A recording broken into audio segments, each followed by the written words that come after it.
தமிழக வெற்றிக் கழகத்தின் மாநாடு அக்டோபர் 15க்கு மாற்றம். தமிழக வெற்றிக் கழகத்தை பிப்ரவரி 22ஆம் தேதி தொடங்கியிருந்தார் நடிகர் விஜய் அவர்கள்.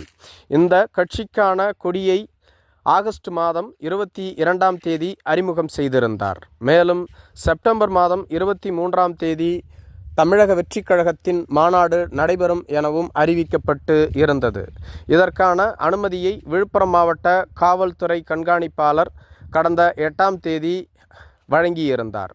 மாநாடு தொடர்ந்து நடைபெறும் என அனைவரும் காத்திருந்தபோது மாநாட்டு பணிகள் தொடர்ந்து நடைபெற்று வருவதால் குறுகிய காலத்தில் மாநாட்டை நடத்த முடியாது என்பதனாலும் அக்டோபர் மாதம் 15ஆம் தேதிக்கு மாநாட்டை நடத்தலாம் என தமிழக வெற்றிக் கழகம் திட்டமிட்டிருப்பதாக அக்கட்சியின் சார்பில் அறிவிக்கப்பட்டுள்ளது.